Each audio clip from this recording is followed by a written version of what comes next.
বাংলাদেশে আর বাংলাদেশের বাইরে পৃথিবীর বিভিন্ন প্রান্তে যে যেখান থেকে চ্যানেল আই দেখছেন আপনাদের সকলকে সাদর আমন্ত্রণ তৃতীয় মাত্রা দেখবার জন্য।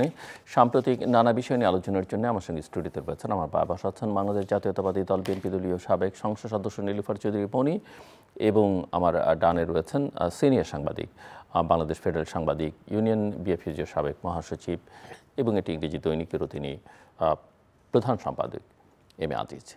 স্বাগত আপনাদের দুজনকে তৃতীয় মাত্রায়। যেটা বোঝা যাচ্ছে জুলাই সনদ নিয়ে এক ধরনের বিরোধ বিএনপি জামাতের মধ্যে এনসিপির মধ্যে শুরু হয়েছিল। বিএনপি মোটামুটিভাবে 237 জনের প্রার্থিতা ঘোষণা করে নির্বাচনকে একটা ট্রেনের মধ্যে তুলে দিয়ে একটা মোমেন্টাম তৈরি করবার চেষ্টা করেছে, এবং সেটা আবার আস্তে আস্তে সেই বিরোধের জায়গাটা খুব স্পষ্ট হতে শুরু করেছে। ইতিমধ্যেই আপনারা লক্ষ্য করেছেন যে জামাত একটা কর্মসূচি দিয়েছে এবং তারা বলেছে তাদের দাবি 10 তারিখের মধ্যে না মানা হলে ঢাকা তারা 11 তারিখে অচল করে দিবে। আওয়ামী লীগ 13 তারিখে লকডাউনের কর্মসূচি ঘোষণা করেছে। জামাত বিএনপির সঙ্গে কথা বলতে চাইছে, বিএনপি কথা বলছে না। বিএনপি বলছে যে সরকার প্রধান ডাকলে তারা বসতে রাজি আছেন। সরকার চাইছিল রাজনৈতিক দলগুলো নিজেরা মীমাংসা করুক, না হলে তারা বলেছে তারা ইম্পোজ করবে। এনসিপি জুলাই সনদের মধ্যে নোট অফ ডিসেন্ট জাতীয় কোনো কিছু তারা অ্যাকসেপ্ট করবে না, সেটা তারা বলেছে। সব মিলিয়ে আসলে যে পরিস্থিতিটা তৈরি হচ্ছে সেই পরিস্থিতি কি আসলেই ফেব্রুয়ারি মাসে একটা ভালো নির্বাচনের বার্তা দিচ্ছে? নীলুফার চৌধুরী মনি। ধন্যবাদ আপনাকে। যারা শুনছেন আমার শুভেচ্ছা অভিনন্দন, আমার সহ আলোচক আজিজ ভাইকে শুভেচ্ছা। দেখেন, এমন একটা আশা নিয়ে যে সামনেই নির্বাচনটা সুন্দর একটা নির্বাচন হবে, 18-20 বছরের আশা অনেক দলের, শুধুমাত্র বিএনপি একার আশা তা ছিল না। শেখ হাসিনার শাসনে নির্বাচনটাই হয় নাই, সেই নির্বাচনটাকে কেন্দ্র করেই কিন্তু এত কিছু, এই যে রাজাকার, এই যে কোটা, এগুলা কিন্তু সব এক একটা কজ, কিন্তু মেন কজটা যেটা ছিল সেটা নির্বাচন। অথচ আজকে প্রায় 1.25 বছর চলে গেল, 1 বছর 3 মাস নির্বাচনের যে অবস্থান, বলতে বলতে বলতে বলতে সরকারের যাও বা টনক নড়ল, সেটাও আপনার অঙ্কুরেই বিনাশ, যেটা ছোটবেলা পড়েছিলাম সেই অঙ্কুরেই বিনাশের মতো। আপনাদের কথা পড়লে, বাংলাদেশের রাজনৈতিক অবস্থা দেখলে, আপনাদের ইউটিউব থেকে শুরু করে সব কিছু দেখলে এবং আজকের প্রেক্ষাপট সব কিছু বিবেচনা করলে, একটা নির্বাচনের জন্য এই 3 মাস 3.5 মাস আগে যখন এত কিছু, তখন সেই নির্বাচনটা সত্যিই প্রশ্নের মুখোমুখি দাঁড়ায়। এটা একটা বড় প্রশ্নবোধক চিহ্ন যে নির্বাচনটা সঠিক সময় সঠিকভাবে সরকার আদৌ চায় কিনা এবং সঠিক সময়ে নির্বাচনটা হবে কিনা, সব কিছু মিলে আমি যদি বলি, যেমন ধরেন যে যখন সংস্কার নিয়ে কথা হলো তখনই কিন্তু অনেক কথা ছিল, এই সংস্কার কিন্তু এই সরকারের করার কথা না, এটা ইন্টারিম গভর্নমেন্ট, তার কিন্তু বৈধতার মধ্যে এটা পড়ে না। তাও যখন সবাই মিলে মেনে নিল, বসলো, সেখানে যে সংস্কারগুলো যেভাবে আসলো সেইভাবে আপনার এটার মধ্যে পিআর ছিল না, এটার মধ্যে গণভোট ছিল না, অনেক কিছুই ছিল না, এটার মধ্যে জুলাই সনদ ছিল না, জুলাই ঘোষণাপত্র ছিল না, এত কিছু যখন ছিল না, আস্তে আস্তে একটার পর একটা যখন প্রবলেম সলভ হওয়া শুরু করলো, তখন একটার পর একটা আর নতুন করে আপনার ভেজাল লাগানো শুরু হলো। এই ভেজাল লাগানোটাকে কেন্দ্র করে যখন সরকার তৎক্ষণাৎ যদি এটা দলগুলোর উপর ছেড়ে দিত, একটা কিছু হতো বা হতো না, একটা জায়গায় পৌঁছতো, কিন্তু সব কিছু 9 মাসে একটা সমাধানের জায়গায় এনে এমন ভাব করলো, সাইডে প্রত্যেকটা নোট অফ ডিসেন্ট থাকলো, কোনটা কি হবে, 48টা হবে না 84টা হবে, সরকার আসলে নেক্সট সরকার, এটাই সত্যি যে নেক্সট সরকার আসলে এটা চুলচেরা হিসাব করে তারপরে সংসদে বিল আকারে পাশ করে এটা পাশ হবে, নইলে এটা সম্পূর্ণরূপে আপনি যতবার গণভোটই করেন না কেন, গণভোটটাও বৈধ না, আপনার সংস্কারটাও সম্পূর্ণ বৈধ না। এখন 100 বার আপনি একবারের জায়গায় সিগনেচার করলেও সেটা বৈধ হবে না যদি রাষ্ট্রের সিস্টেমের মধ্যে ফেলি। আমি বা আপনি বা আজিজ ভাই বা সমস্ত বাংলাদেশ যত কথাই বলি, আমি 72-এর সংবিধানের বাইরে এই মুহূর্তে যাওয়ার আমাদের কারোরই কোনো ক্ষমতা নাই। সেই যাওয়ার আপনার বিযোজন যদি করা যায়, সেটা কোনো সংসদ আসতে হবে। সেই সামান্য একটা কথা, এটা সিম্পলি একটা কথা, সেই কথাটা কোনো দলকে বিএনপি বুঝাতে পারে নাই।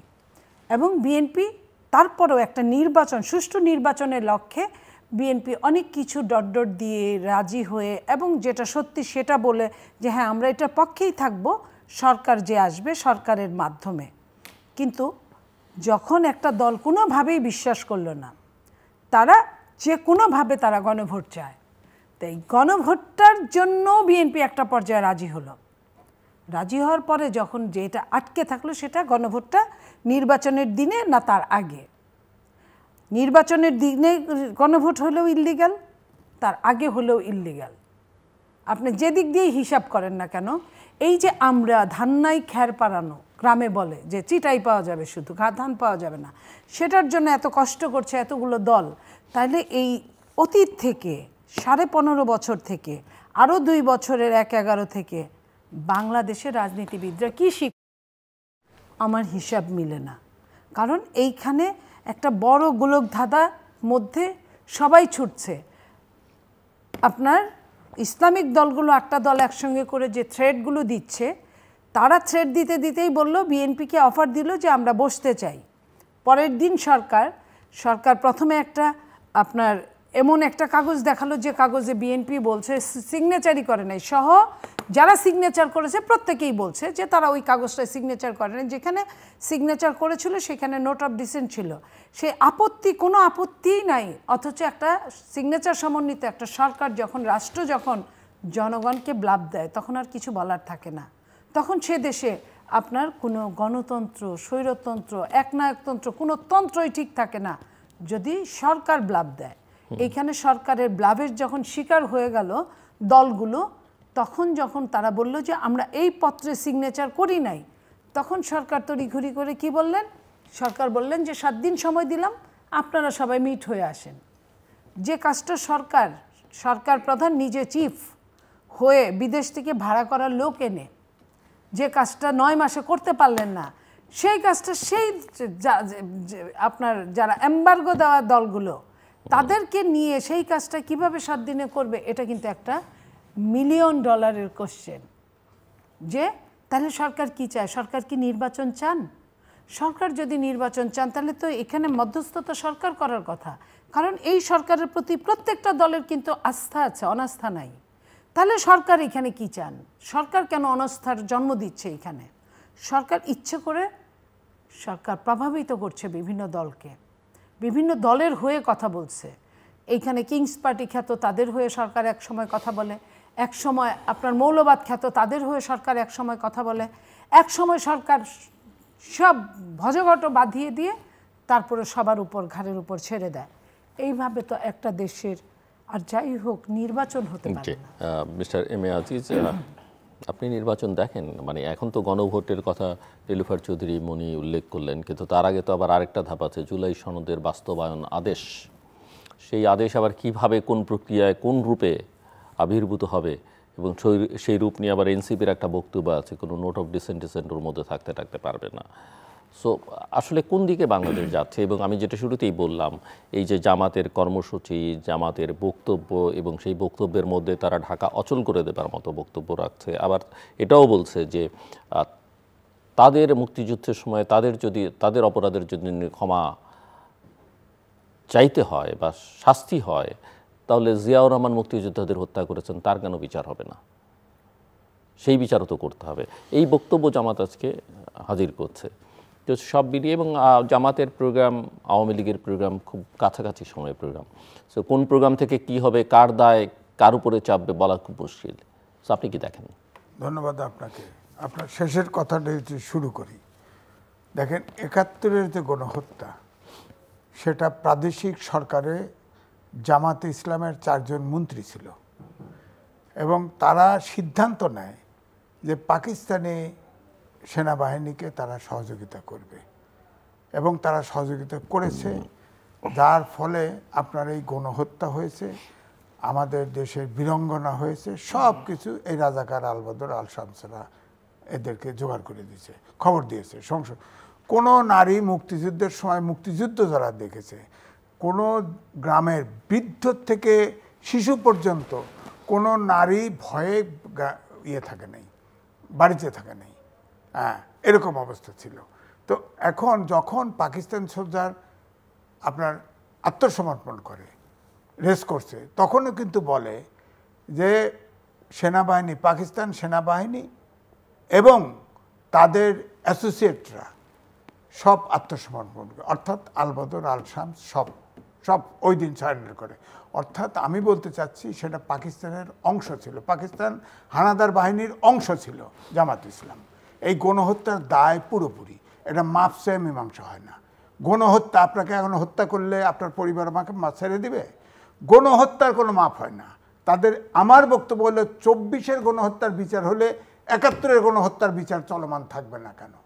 এখন তো বিশ্বের অনেক জায়গায় হিটলারের এখনো পাইলে তো আপনার বিচার হচ্ছে, হবে না কেন? আর জিয়াউর রহমানের সময় কর্নেল তাহের যে এই যে পুরা আর্মিকে ইনডিসিপ্লিন করে ফেলছিল, সেটাকে ডিসিপ্লিন আনতে কোর্ট মার্শাল করেছে, আইন তো বিচারের মধ্য দিয়ে, এটা তো বিচারের মধ্য দিয়ে করেছে। তো সে তো করবেই যতক্ষণ পর্যন্ত আর্মিতে ডিসিপ্লিন না আনা যায়। আমার রহমানের পক্ষেই সম্ভব হয়েছে এই আর্মিকে ডিসিপ্লিন আনতে। তা আর কি তাহলে কি পাকিস্তানের আর্মি ইনডিসিপ্লিন থাকলে তারা পুরো পাকিস্তান থাকতো, এটা চাইছে? আর্মির ওটা তো আইনসম্মতভাবে জিয়াউর রহমান যদি করে থাকে কোর্ট মার্শাল, তার সময় কোর্ট মার্শালের সে তো প্রধান হয়ে বসে নাই, কোর্ট মার্শাল তো আর্মি অফিসার বসছে, তারা বিচার করছে, বিচার করে অনেকের ফাঁসি হয়েছে। হ্যাঁ, সেটা তো আইনসম্মতভাবে হয়েছে। আর এখন যারা ওই ধরেন আপনি যদি বলেন যে ভাই একটু ভারত সম্পর্কে বলেন, তো বলবে, জামাতে ইসলামের সবাই বলবে ভাই বলেন তো দেখি বাংলাদেশ সম্পর্কে বলবে। কিন্তু যেই 71-এর কথা বলবেন তখন বললে আমার জন্ম হয় নাই। এইটা হলো ব্যাপার। জন্মহানি আদর্শে বিশ্বাস করেন না, আদর্শ তো সাবস্ক্রাইব করেন, আপনাকে দায়িত্ব নিতে হবে, তো আপনাকে দায়িত্ব নিতে হবে। সুতরাং আমার বক্তব্য হলো এখানে। এখন আসেন দ্বিতীয় যে আপা বলছে, আমি বরাবরই প্রথম থেকেই বলছি এটা হচ্ছে সাংবিধানিক সরকার, কারণ সংবিধান অনুযায়ী ওত নিয়েছে, 106 অনুচ্ছেদ অপেক্ষা করছে, 106 অনুচ্ছেদ সংবিধানের অনুযায়ী তাদের পরামর্শ রেফারেন্স নিয়েছে। সুতরাং এটা সাংবিধানিক সরকার। এই সরকারের কোনো সংবিধানের মৌলিক ইস্যু সংস্কার করার ম্যান্ডেটই নাই। তারা যা করেছে আইন বিরুদ্ধ করেছে, আইনসম্মত ব্যবহার করে নাই।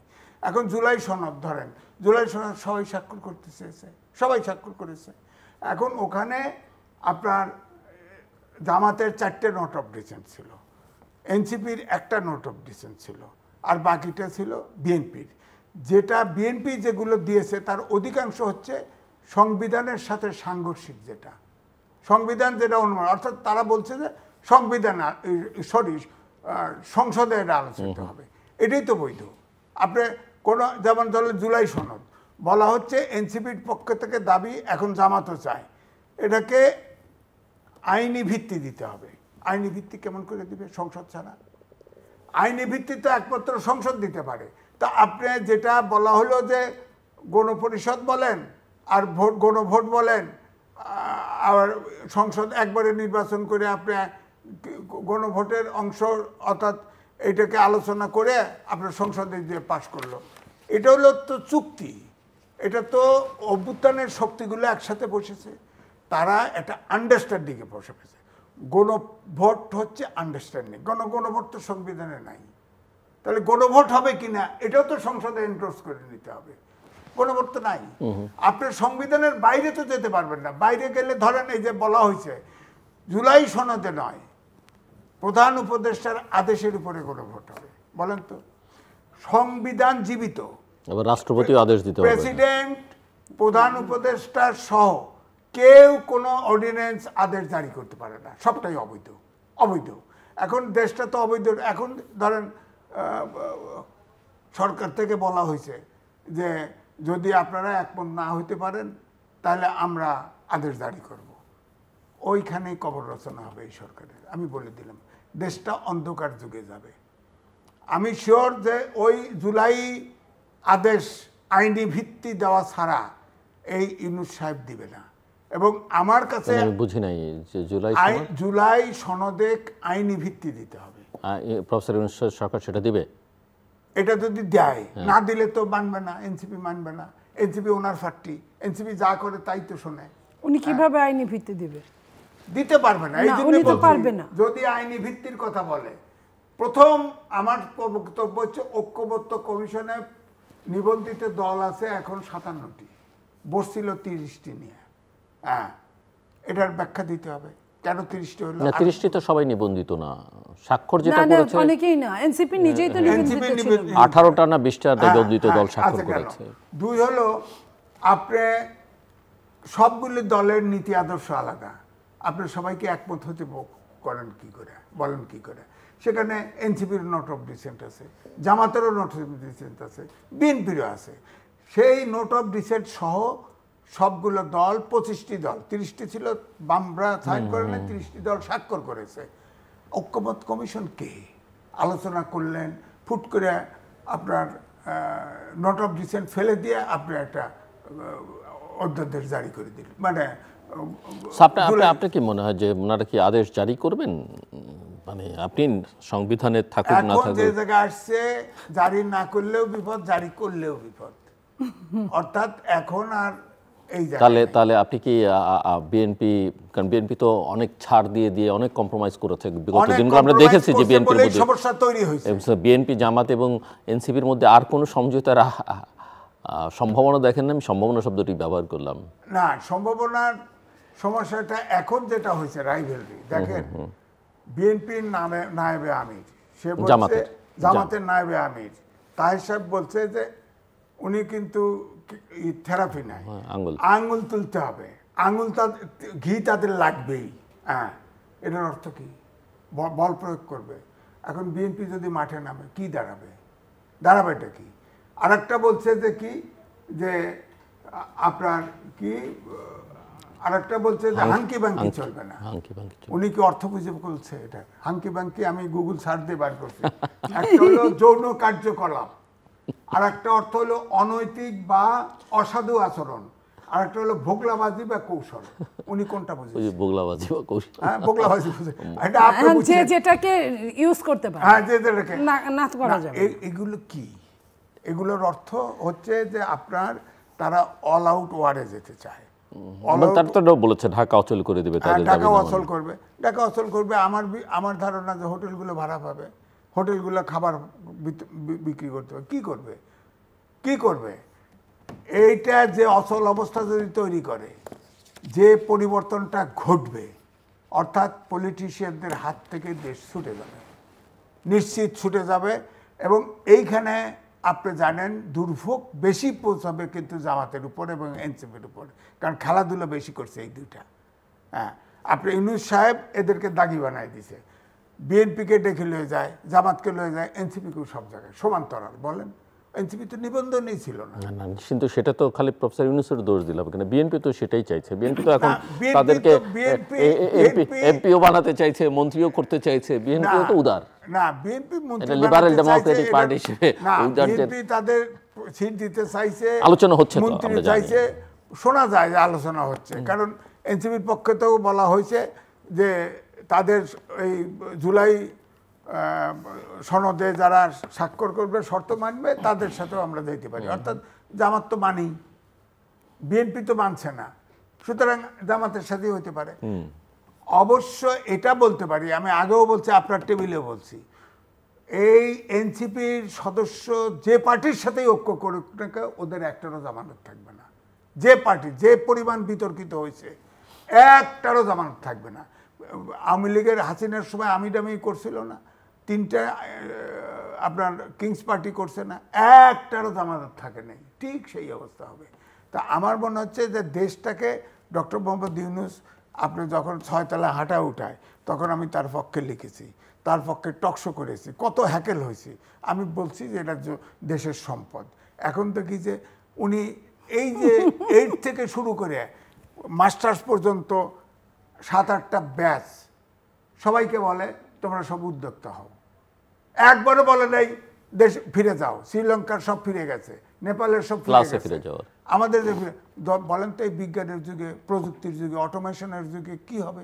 আমাদের প্রবাসী ছাড়া তো আমাদের এখন যে আসে অর্থনীতি, জিডিপি ধরে রাখছে হলো প্রবাসী আয়। প্রবাসী তো কেউ নেবে না লোক, এই লোকগুলো অকার্যকর হবে, কিছুই হবে না। এখন তারপরে উল্টা কথা, যে আপনার ডক্টর মোহাম্মদ ইউনূস যত কিছু নিয়ে গেছে, আমি ওই লিস্ট ঘোষণা করছি, লিস্ট যা কিছু নিছে কিচ্ছু ওনার পক্ষে যা সম্ভব সব নিয়ে গেছে। ওনার বিরুদ্ধে মামলা ছিল, মামলা পর্যন্ত এক্সিকিউটিভ অর্ডারে উইথড্র করছে। তো এখন যদি তারা যে এত খেলাখেলি করতেছে, যদি সরকার পরিবর্তন হয় এগুলোর বিচার হবে না? ফৌজদারি অপরাধের বিচার হবেই, ফৌজদারি করবে, যে আসবে সেই করবে। বিএনপি করবে? বিএনপি তো করবে না, কারণ বিএনপি তো সবকিছু সমর্থন করে। বিএনপি তো আপোষ করে, বিএনপির সরকারটা আগে দরকার, সরকারটা দরকার। আপনি নির্বাচন দেখছেন না?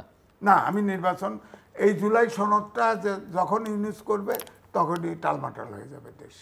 নীলোফার চৌধুরী মনে তো বড়ই হতাশার কথা বিএনপির জন্য, তাই না? দেখেন, রাজনীতি এমন একটা জিনিস যে রাজনীতি, যদি ওনার কথা ঠিক হয়ে যায় আর কি, রাজনীতির সাথে আপনার অনেক কিছু যুগ থাকতে হয়। আমরা বিএনপি এমন একটা অবস্থা এই মুহূর্তে বাংলাদেশে, যে বাংলাদেশটা জিও পলিটিক্স পুরাটাই প্রায় গলদকরণ করে ফেলেছে। এই জিও পলিটিক্স একটা ফ্যাক্টর বাংলাদেশের জন্য। বিএনপি এখানে অনেক কিছু চাইলেই বিএনপি করতে পারে তা না, তবে বিএনপি আরও দূরদর্শী সম্পন্ন হলে বিএনপির জন্য ভালো হতো। এই দূরদর্শিতা যেটা আরও অনেকেই, অনেক মৌলবাদী দলগুলো পারছে, তারা যেভাবে করছে, বিএনপি সেইভাবে করলে বিএনপির জন্য ভালো হতো আমি মনে করি। তবে বিএনপির একটা বড় অংশ বাংলাদেশে বিএনপির পক্ষে এখনও আছে। বিএনপিকে অনেক হিসাব করে বিএনপিকে এগোতে হবে, যে এগোনোটা বিএনপির, আমি মনে করি যে আপনার লবিস্ট নিয়োগ হয় নাই তাতে কি আছে, এখনও সম্ভব অনেক কিছু করা যদি তারা চায়। আমি যে কোনো কারণে এই জিনিসটা চাইলাম নির্বাচনের জন্য, আমি কতটুকু সাপোর্ট করতে পারি। আমি তো দেখব আগে আমার দেশটা, সে দেশটা, এটা সত্যি যে যদি একটা নির্বাচন না হয় এই মুহূর্তে, এই দেশের জন্য ভীষণ বড় একটা খারাপ কিছু বয়ে নিয়ে আসবে। এবং যারা জিও পলিটিক্সে যারা আছেন, যারা এই দেশকে ব্যারিকেড দিয়ে রেখেছেন, তারা কিন্তু কোনোভাবেই চায় না একটা শক্তিশালী কোনো সরকার বাংলাদেশে দাঁড়াক। এবং এই শক্তিশালী সরকার যাতে বাংলাদেশে না দাঁড়াতে পারে, সেই জন্য কিন্তু অনেক দিনের এই খেলাটার সাথে জড়িত, যে এদেরকে ধ্বংস করার। তবে আমি একটা কথা বলবো তারপরেও, যে বাংলাদেশের মতো একটা তৃতীয় বিশ্বের দেশে এখনও যে মানুষ একটা দুইটা দলকে এত ভালোবাসে, উপায় নাই হয়তো, এত ভালোবাসে এত কিছুর পরেও এই যে ধরে আছে, হয়তো শেষ রক্ষা হবে কিনা আল্লাহ জানেন। কিন্তু আমি মনে করি আরও বেশি দূরদর্শী সম্পন্ন হওয়া উচিত, আরও বেশি। আমার কথা হলো নির্বাচনের প্রয়োজন আছে, কিন্তু জীবনের চেয়ে বেশি বোধহয় নির্বাচনের প্রয়োজন নাই। আমার কথা হলো যদি 2 মাস 5 মাস পরে যদি এই নির্বাচনটা হয়ে যদি ভালো হয়, তবে আমি মনে করি যে এটা এই একটা চরম খারাপের কিছুর চেয়ে বরং বেটার। আরেকটা জিনিস আমি মনে করি যে নির্বাচনের জন্য আমি কতটুকু আপোষ করতে পারি। আমি তো আমার অস্তিত্ব বিসর্জন দিয়ে আপোষ করতে পারি না। এইখানে যে অস্তিত্বের কথা আছে, আপনারা বলেন, বুদ্ধিজীবীরা আরও বলেন, বিভিন্ন দল বলেন, বিভিন্ন আশেপাশের দেশও বলেন, এই যে এই জায়গাটায় আমি মনে করি যে আরও বেশি আমাদের স্টাডি করা উচিত। এবং এইখানে শহীদ প্রেসিডেন্ট জিয়াউর রহমান যে কথাটা বলছিলেন, ব্যক্তির চেয়ে দল বড়, দলের চেয়ে দেশ বড়, সেই দলের চেয়ে দেশ বড়, দলের যাকে দিয়ে সত্যিকার অর্থে যাকে দিলে কাজে লাগবে তাদেরকে এই মুহূর্তে কাজে লাগানো উচিত। তাদেরকে যদি কাজে না লাগানো যায়, যেটা অনেক দিনে আমাদের হেলাফেলা অনেক ক্ষতি হয়ে গেছে, সেই ক্ষতিটাকে পুষানোর জন্য এখনও সময় আছে, এখনও সম্পূর্ণ সময় চলে যায় নাই। আমরা কোন কথাটায়, শেরেবাংলা একে ফজলুল হক একটা কথা বলতেন যে কংগ্রেস যেদিন আমার সুনাম করে সেই দিন আমি মনে করি যে আমি বোধহয় আমার দলের বিপক্ষে কোনো কাজ করে ফেলেছি। ঠিক তেমনই আমি বলবো যে বিভিন্নভাবে মনোনয়ন দেওয়া, মনোনয়ন নেওয়া বা নির্বাচনের জন্য যে কাজগুলো মানে শত্রুপক্ষ যেটা বলে ভালো হয়েছে, সেটাকে আমার দ্বিতীয়বার চিন্তা করা উচিত যে সত্যিকার অর্থে এটা আমি ভালো করেছি না মন্দ করেছি। এবং এটা বুঝে এবং আন্তর্জাতিকভাবে কাটা দিয়েই কাটা তুলতে হয়। আন্তর্জাতিকভাবে এটার কোনো বিকল্প হতে পারে না, যেহেতু আন্তর্জাতিকের নজরে আমরা পড়ে গেছি। আমি মানি আর নাই মানি, আমাকে সেটা থেকে উদ্ধার হতেই হবে। নইলে আমরা যে অবস্থায় 3-4টা ইলেকশন দেখেছি কয়েকদিন আগে বিশ্ববিদ্যালয়গুলো, সেখানে কিন্তু অনেক বড় একটা ফাঁকি আছে। সেই ফাঁকিটা আমি হয়তো বা সম্পূর্ণ আপনাকে বুঝাইতে পারবো না, আপনি অনেক বুদ্ধিমান, আপনি আমার চেয়ে হয়তো বেশি জানেন।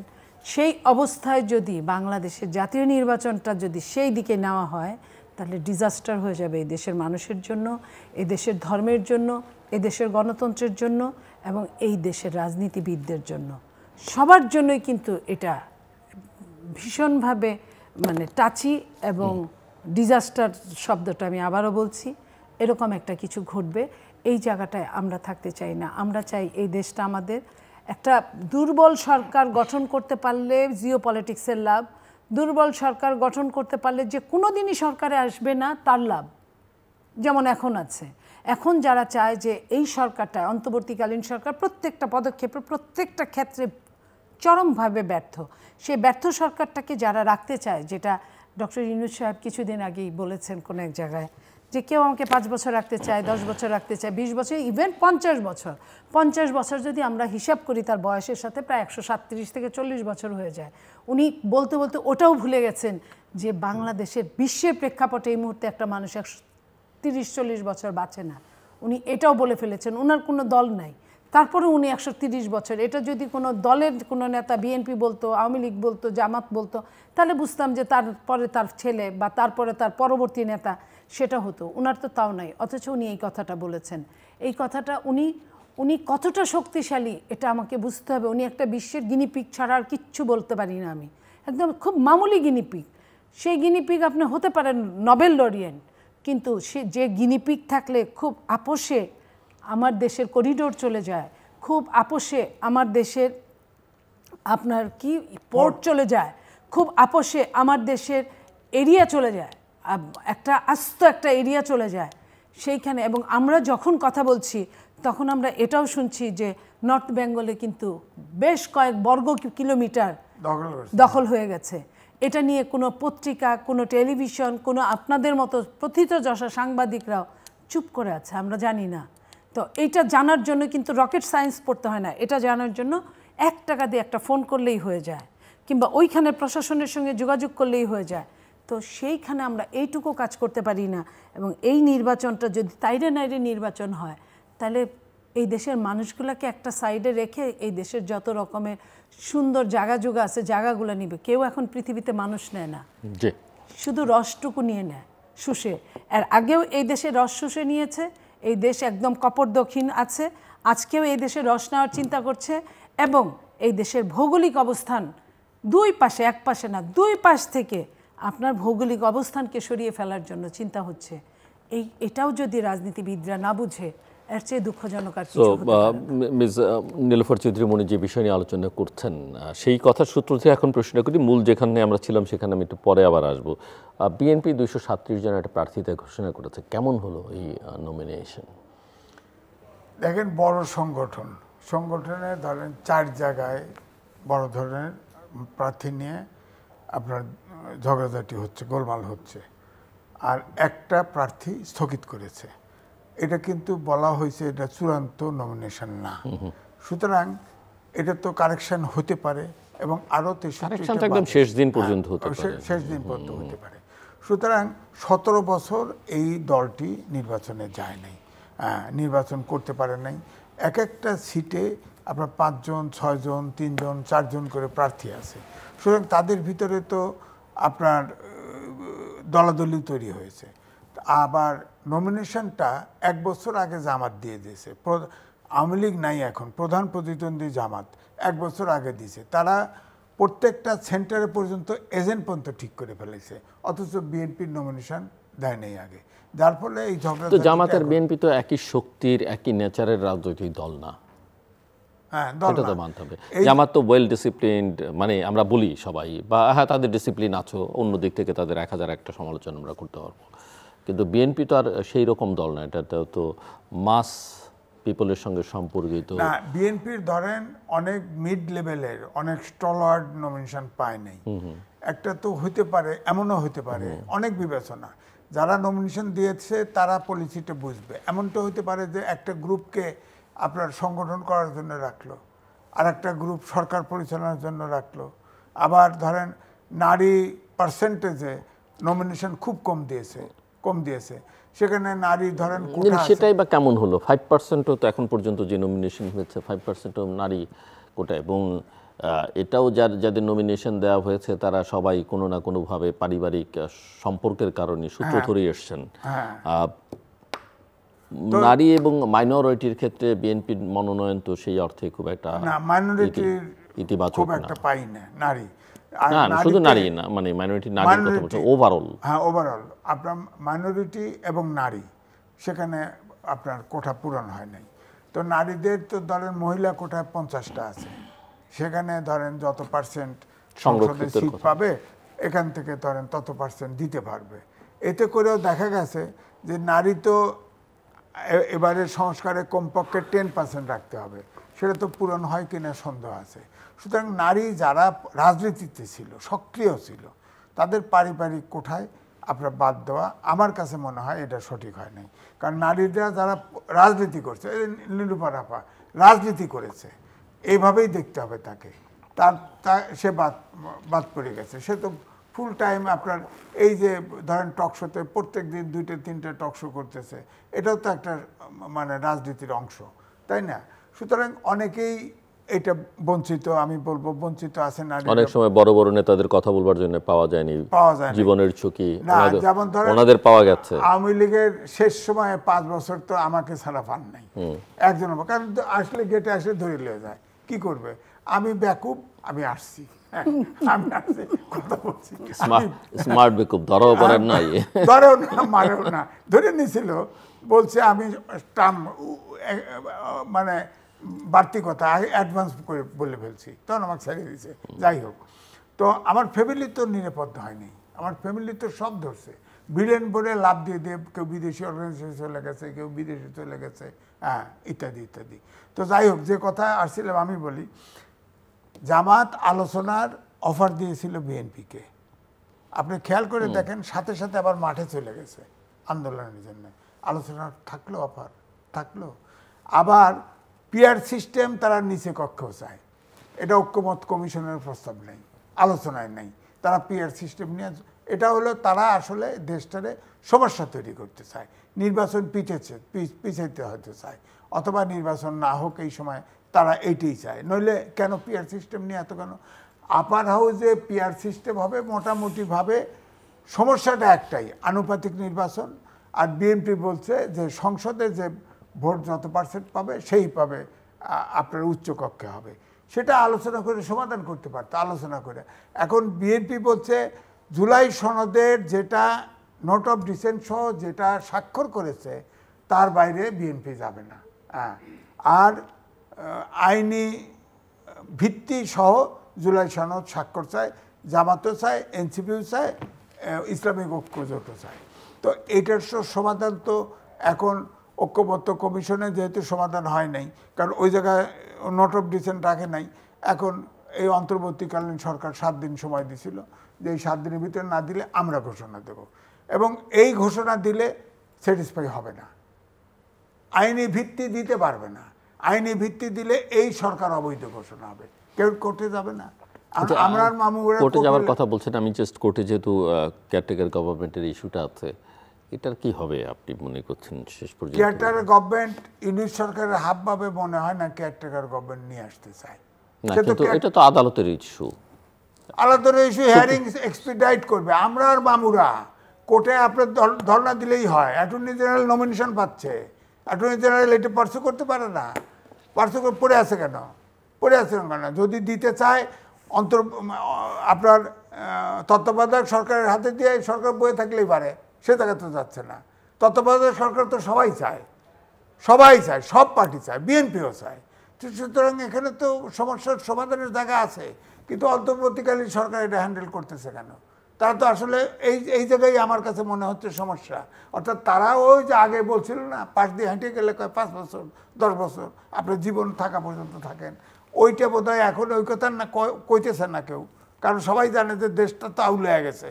বিশ্ব ব্যাংক বলছিল যে সামনের বছরে জিডিপি গ্রোথ হবে 3.5%, এটা হলো বাংলাদেশের এই পুরো পাকিস্তানের ইতিহাসে সবচেয়ে কম, করোনাকালেও এর চেয়ে বেশি ছিল, অলরেডি 3-এর ঘরে নেমে গেছে, বিশ্ব ব্যাংক প্রকাশ করেছে 3। তো 26 সালে তো দুর্ভিক্ষ হবে দেশে, এই সরকার থাকবে কেমনে? যে সরকার নির্বাচন করে আসবে তার জন্য তো সরকার চালানো বিপদ। ওই জায়গায় এই ইউনূস সরকার নিয়ে গেছে দেশটাকে।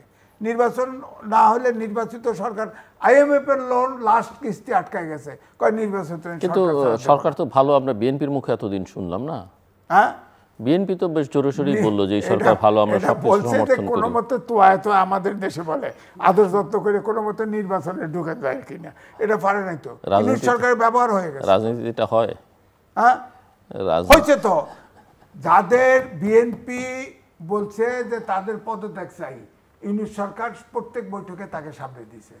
লন্ডনে যে বৈঠক করছে সেখানে জাতীয় নিরাপত্তা উপদেষ্টা ছিল না, তারা তো ইয়ে চাইছে, পদত্যাগ চাইছে, তাকেই আগে দিয়ে তাকেই ব্রিফ করাইছে। ইউনূস কিন্তু সবসময় ওই চিকন বুদ্ধি দিয়ে খেলছে এবং বিএনপি খুব স্মার্টলি খেলছে। বিএনপি ধরা খাইছে, আমি বলবো ধরা খাইছে। এখন বিএনপি কেউ করতে পারতেছে না, নামতেও পারতেছে না। জামাতে তো নর্তন করে, বিএনপি হলে ভাষায় ভালাইবো, বিএনপি হলে এগুলোকে ভাষায় ভালো, কোনো রক কাটার দিন চলে গেছে।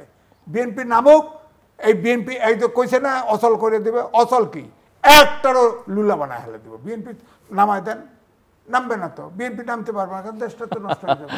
বিএনপি বড় সংগঠন পাবে, নামলে পারবে না, আবার বলছেন নামবে না, তো কন্ট্রাডিক্টরি কথা। না, নামবে, একটা সময় নামতে হবে, বাধ্য। নামা লাগবে না, তার আগেই সরকার আউট হয়ে যাবো, তার আগেই দেশ আউট হয়ে যাবো। মিস নীলোফার চৌধুরী মনি, যে বলে না যে উপায় নাই গোলাম হোসেন, যখন উপায় না থাকবে। শরৎচন্দ্র একটা কথা বলছিল তার শ্রীকান্ত গল্পে, যে না জানিয়া নারীর চরিত্রে সংসারে বিশ্বাস করিয়া বরং ঠকাও ভালো, কিন্তু অবিশ্বাস করিয়া পাপের ভাগী হওয়া ভালো না। তো বিএনপি বিশ্বাস করিয়াছে ইউনূস সরকারকে, বিশ্বাস করিয়া বিএনপি যদি ঠকে তাহলে এখন কিচ্ছু করার না। এখানে জেন্টলম্যান এগ্রিমেন্ট বলতে একটা শব্দ আছে, বিএনপি একটা জেন্টলম্যানের দল, এটা অস্বীকার করে কোনো লাভ নেই। যতবার কথা দেয় নাই, সবসময় যদি কিন্তু দিয়ে কথা বলছে, তার তো স্কোপ করার জায়গা আছে, স্কেপ রুট রেখেই বলছে। কোনো সময় কি বলছে স্টেট এই কাজ করব, এইটা হবে। শোনেন, এখন আপনি দেখেন আমি আপনাকে একটা যদি তবে ছাড়া হয় না, আপনি বড় ক্লাসের 6-7 এর থেকে অঙ্ক করতে যান, আপনাকে যে কোনো অঙ্ক আপনি মনে করি দিয়ে শুরু করতে হবে। তো মনে করি দিয়ে শুরু করে কিন্তু অঙ্কটা মিলে। তো যদি তবে আপনি যে বলছেন না ইংরেজিতে একটা শিখছিলাম ট্রান্সলেশন, যদি বৃষ্টি হয় তবে খেলতে যাব না, বৃষ্টি হয়েছে সুতরাং খেলতে যাইনি, এখন বৃষ্টি যদি না হয় তাহলে খেলতে যাব। তো এরকম কথা সেটা বলছে, আমরাও বিএনপিও ধরে নিছে যে এরকম হতে পারে, এটা বলতে পারে, এটা জেন্টলম্যান হয়তো এইভাবে কথা বলছে। সে তো কোনো দিন তার অভিজ্ঞতা নাই, সে অনভিজ্ঞতার জন্য তাকে অনেক কিছু ছাড় দেওয়া হয়েছে, কিন্তু সেই ছাড়টাকে সে যে চতুরতার সাথে ডিল করেছে, এটা কিছু মানুষ টের পেয়েছে। বা আপনি দুইজন মানুষ থাকলে দুই রকম শব্দ হলে একটা না একটা মিলবেই, আপনার একজন হ্যাঁ বলবে একজন না বলবে, কোনো না কোনোটা মিলবে। যেমন আমি জিল্লুর ভাইয়ের কথাই বলি, ইউটিউবে সুন্দর করে কথা বলে আমি শুনি প্রত্যেকটাই, তো উনি বলে সম্পূর্ণই বলে যে নির্বাচন না হওয়ার সম্ভাবনা অনেক, এই সেই বললে তারপরে বলে যদি নির্বাচন হয় তাহলে সেই নির্বাচনটাও মানে মেনে নেওয়ার মতো নির্বাচন না, সেটা কোনো নির্বাচন না।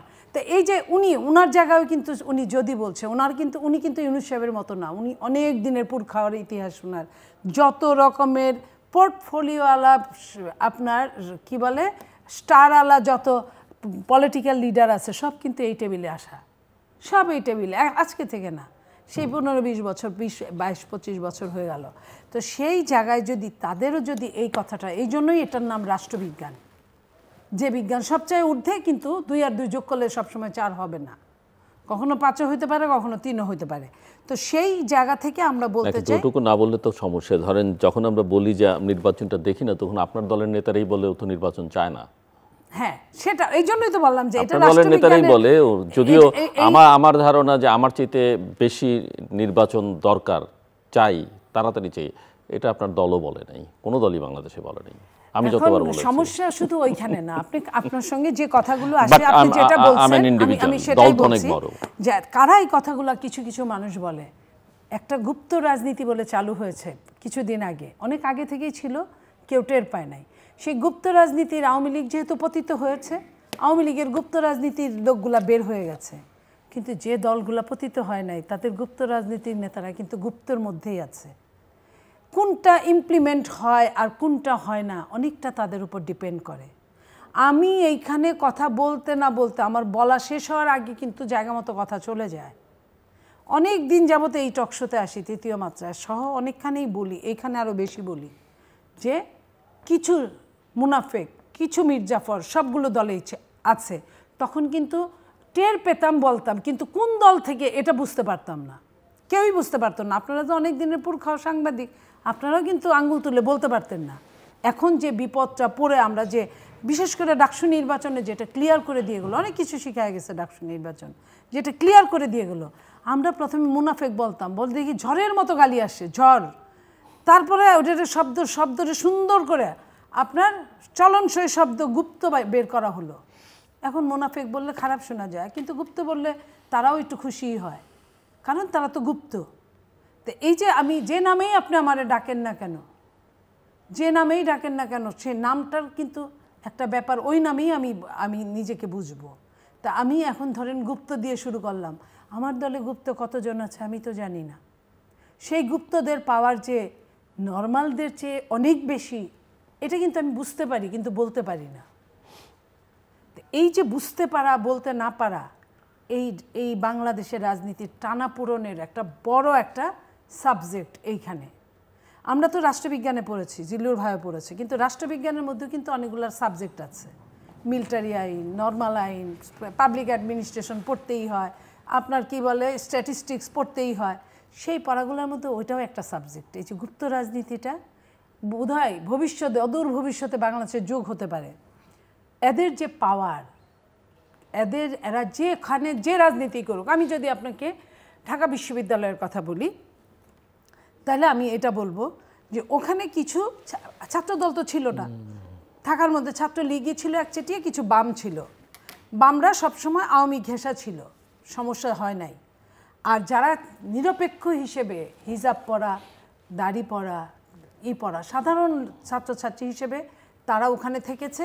সাধারণদের শেল্টার দিয়েছে কে? ছাত্রলীগ। ছাত্রলীগের কে? ওই গুপ্ত ছাত্রলীগ, নর্মাল ছাত্রলীগ না। এবং গুপ্ত ছাত্রলীগ সবচেয়ে বেশি গালি তার দলকেই দিয়েছে সামনে, এবং সবচেয়ে বেশি শেখ মুজিবকে, শেখ হাসিনাকে সবচেয়ে বেশি তারা উপরে তুলেছে, গ্লোরিফাই করেছে, তাই না? এই যে গ্লোরিফাই করার জন্য কি হয়েছে, শেখ হাসিনা কখন কোন দিক দিয়ে একটা কথার কথা রাজাকার বলার পরে, এটা তো একটা উসিলা, তাকে চলে যেতে হলো, সে চলে গেল। কত বড় বড় ডিজাস্টার হয়েছে, সে কিন্তু দিব্যি পাহাড়ের মতো অটল দাঁড়ায় ছিল, কিন্তু এইবার কিন্তু দাঁড়ায় থাকতে পারে নাই। এটা সাময়িক আমাদের জন্য ভালো হয়েছে, কিন্তু আপনার দেশটার অবস্থা তো, অন্য দলগুলোর কথা যদি হিসাব করি, যেটা আমরা জানি না, আমরা বলতে পারি না, সেটাই যখন আমরা হিসাব করি তখন কিন্তু আমাদের আর ভালো লাগে না, তখন কিন্তু অস্থির লাগে রাজনীতির, আগামী দিনের রাজনীতির ফিউচার কি। Final round mister Aziz.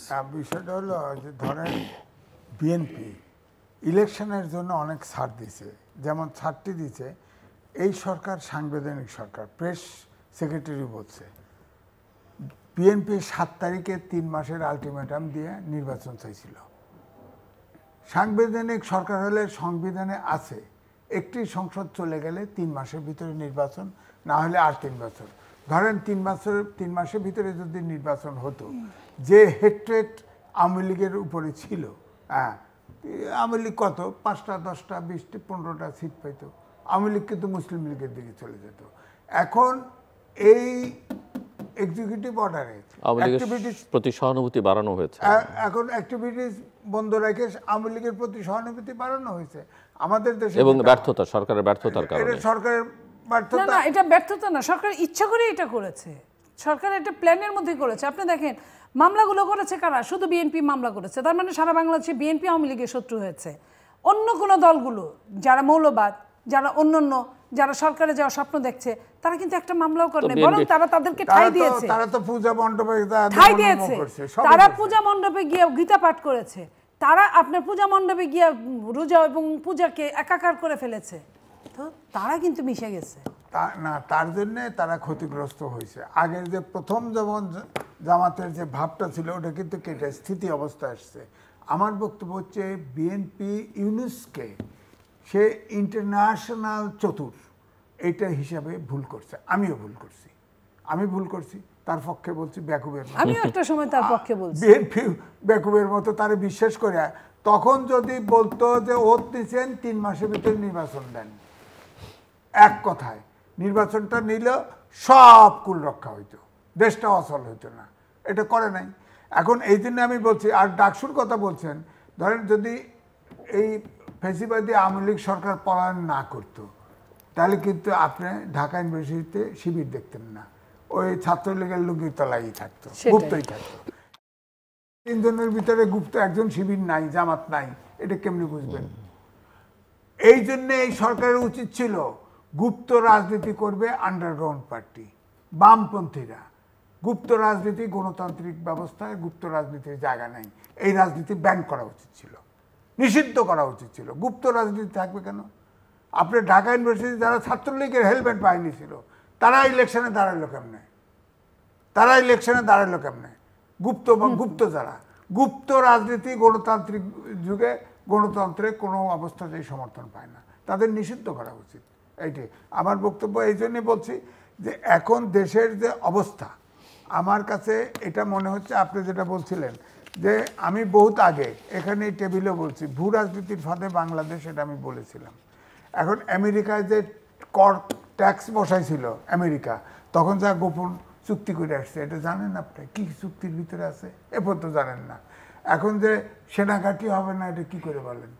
Port তো দিয়েই দিছে, মানবিক করিডোর দিবে না, এটা নিশ্চয়তা কি? সেটা যে দেয় না আপনি কতটা জানেন? যখন এটা নিয়ে আলোচনা, তার অনেক আগে থেকেই মালামাল যায়, মালামাল আসে, মালামাল যায় আসে। তারপরে আপনার আমাদের হিল ডিস্ট্রিক্টে তিব্বত আর সহ ওই অঞ্চল সহ, আরাকান সহ ওই অঞ্চল একটা ভিন্ন নামে একটা স্টেট হওয়ার পরিকল্পনা আছে। বললামই তো আমি যে সেটা তো হতে পারে। আবার ওদিকে আমাদের উত্তরাঞ্চলের জায়গা কিন্তু অটোমেটিক দখল হয়ে যাচ্ছে। এটির তো কোনো ব্যবস্থা সরকার এখন কিছু, সরকার সব খালি ক্ষমতায় থাকার জন্য ব্যস্ত। আগে তাও একটু প্রতিবাদ করতো টুকটাক, এখন আর সব ছাড় দিয়ে বসে আছে, শুধু ক্ষমতায় থাকার আকাঙ্ক্ষা। কিন্তু দেশটা তো শেষ হয়ে গেল। দেশটা তো, আমি বলছি, নির্বাচিত সরকার না হলে IMF এর লোন পর্যন্ত দিচ্ছে না। কোন জায়গায় দেশ গেছে? আপনার 3 ডিজিটের ভিতরে আপনার জিডিপি গ্রোথ নেমে গেছে, ইতিমধ্যে নেমে গেছে। আপনার দেশে তো দুর্ভিক্ষ, দেশ তো চালাতে পারবে না। বিএনপি নির্বাচনে জিতলেও তো এই দেশ চালাতে পারবে না, এমন জায়গায়, ভয়াবহ জায়গায় এই সরকার নিয়ে গেছে, পৌঁছায় দিছে। এদিকে ঐক্যবদ্ধ কমিশনের অলরেডি কিন্তু 2 জন আমেরিকান চলে গেছে, টের পান, কেউ টের পায় নাই, 2 জন চলে গেছে। ওই আবার নাকি আসবে শুনলাম, আসতে পারে, ইউনুস যখন চায় তখন আসবে। হয়তো ওখানে নাগরিক ওখানে হাজিরা দিতে গেছে, আমার ধারণা এই মাসে আসবে না। হ্যাঁ আসবে তো, গেছে তো, চলে না করে গেছে, তো ঘোষণা দিয়ে যায় নাই, তো ঘোষণা দিয়ে যাওয়া উচিত। অনেকে ঘোষণা দিয়ে এসছেন যে আমরা আসলাম এই দেশে, ডেকে আনছে ইউনুস, ডেকে আনছে, সুতরাং ঘোষণা দিয়ে আসার দরকার নেই। কিন্তু ইউনুস যখন বিদায় দিছে তখন তো কইতো যে আপনার ঠিক আছে, এখন দরকার নেই, ঐক্যবদ্ধ কমিশনের টেনর শেষ, আপনারা বাজারের বাড়ি চলে যান, হয়ে গেল। এই সরকারের মধ্যে সব সহযোগী সহ 17 জন বিদেশি নাগরিক আছে। তা আমরা তো এখন বিদেশি নাগরিকের মধ্যে আছি, তাদের শাসন ব্যবস্থায় আছি। Thank you. জিওপলিটিক্স তার মানে দেশ চালাচ্ছে, ওরা ইতিমধ্যেই দেশ চালাচ্ছে। কারণ যখন একটা দেশের নাগরিক মানে নাগরিকত্ব দেয়, রাজনীতিকে অস্বীকার করে বা তাকে বাইপাস করে তো আপনি পলিটিক্স দেশ চালাতে পারবেন না। আমি ওটা বলছি না। যখন আমেরিকার মতো দেশ যখন কাউকে নাগরিকত্ব দেয়, তার কিন্তু প্রথমেই বলতে হয় যে আজ থেকে এই দেশটাই আমার দেশ, এর বাইরে, এর স্বার্থের বাইরে আমি কোনোভাবেই যেতে পারবো না। তো আমরা যদি ওই শপথের ওই স্বার্থের মধ্যে থাকি, তাহলে যে বা যারা এসেছেন এখানে, তারা কিন্তু আমাদের স্বার্থের জন্য আসে নাই, তাদের স্বার্থের জন্য আসছে। তারা একটা ব্যক্তি, আমরা একটা ব্যক্তি।